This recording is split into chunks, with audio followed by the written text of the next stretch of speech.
నిన్న పార్టీ ఫిరాయింపులపై చర్చించాలంటూ కాంగ్రెస్ సభ్యుల ఆందోళనతో వాయిదా పడిన తెలంగాణ అసెంబ్లీ మరికొద్ది సేపట్లోనే సమావేశం కాబోతోంది.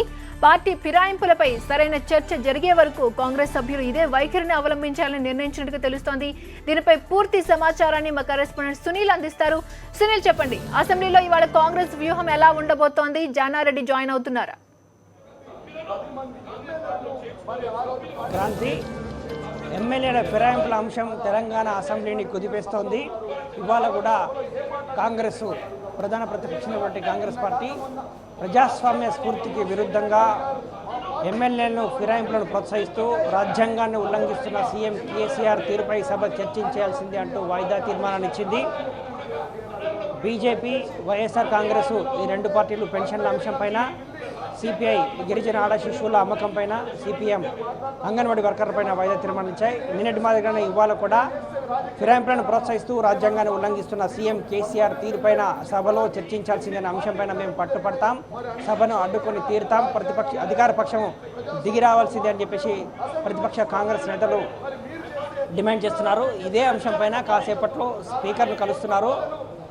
సభ లోపల పార్టీలకు బ్లాకులు కేటాయించారు.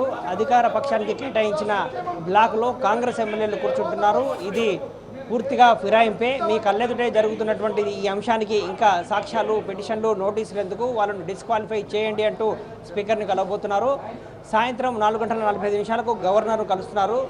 రాజ్యాంగాన్ని పాటిస్తానని, రాజ్యాంగ నిబంధనలను పాటిస్తానని రాజ్యాంగంలోని 3వ షెడ్యూల్ ప్రకారం ప్రమాణం చేసినటువంటి సీఎం కేసీఆర్ రాజ్యాంగంలోని 10వ షెడ్యూల్లో ఉన్నటువంటి యాంటీ డిఫెక్షన్ లాను ఉల్లంఘిస్తున్నారు.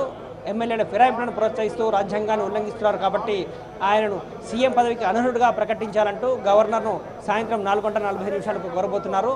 అలాగే టీఆర్ఎస్ పార్టీ అధ్యక్షుడిగా ఉంటూ ఇతర పార్టీ ఎమ్మెల్యేలు ప్రోత్సహించడం అనేది రాజ్యాంగాల ఉంగనే. కాబట్టి ఈ అంశం పైన కూడా ఎలక్షన్ కమిషన్ను కలిసి కేసీఆర్ పైన డిస్క్వాలిఫై చేయాల్సిందిగా కూడా ఎలక్షన్ కమిషన్ కూడా కలుస్తున్నామంటున్నారు. అంతిమంగా న్యాయపోరాటం కూడా సిద్ధమే. ఇదే అంశం పైన సుప్రీంకోర్టు కూడా వెళ్తామనేది ప్రతిపక్ష కాంగ్రెస్ వ్యూహం. ఈ అంశంపైన తీవ్ర స్థాయిలో అధికార టీఆర్ఎస్తో పోరాడాలని చెప్పేసి కాంగ్రెస్ నేతలు భావిస్తున్నారు. ఇవాళ కూడా నిన్నటి మాదిరే అసెంబ్లీ జరిగేటువంటి పరిస్థితి అయితే కనిపించడం లేదు. ఎజెండా ప్రకారం పద్దులపైన హౌసింగు, వెల్ఫేరు, కార్మిక, హోం, పంచాయతీరాజ్, గ్రామీణ, పట్టణాభివృద్ధి ఇవన్నిటికి సంబంధించిన పద్ధతులపైన చర్చ జరగాల్సి ఉంది. కానీ ఇప్పుడున్నటువంటి పరిస్థితిలో ప్రతిపక్ష కాంగ్రెస్ అడ్డుకుంటున్న నేపథ్యంలో సభ సజావుగా జరిగే పరిస్థితి అయితే కనిపించడం లేదు. క్రాంతి. సునీల్, ఈరోజు నిన్న కాంగ్రెస్ ఎమ్మెల్యేలు జానారెడ్డిని తక్షణమే రావాల్సిందిగా ఆహ్వానించినట్టుగా తెలుస్తోంది. మరి ఈరోజు జాయిన్ అవుతున్నారా జానారెడ్డి? జానారెడ్డి నిన్న ఢిల్లీలో ఉన్నారు.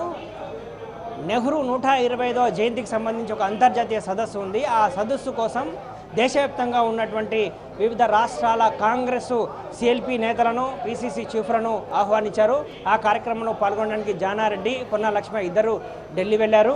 ఇక్కడ ఉన్నటువంటి నేతలంతా కూడా మేము జానారెడ్డి డైరెక్షన్లోనే పనిచేస్తున్నాం, జానారెడ్డి ఆదేశాల మేరకే నిన్న సభను అడ్డుకున్నాం, ఇవాళ జానారెడ్డి అసెంబ్లీకి వస్తారు, ఆయన నాయకత్వంలోనే మళ్ళీ ఇవాళ మేము సభను అడ్డుకోబోతున్నాం, స్పీకర్ను కలవబోతున్నాం, గవర్నర్ను కలవబోతున్నాం అని చెప్పేసి కాంగ్రెస్ ఎమ్మెల్యేలు చెప్తున్నారు. Kranti. Thanks for the input Sunil.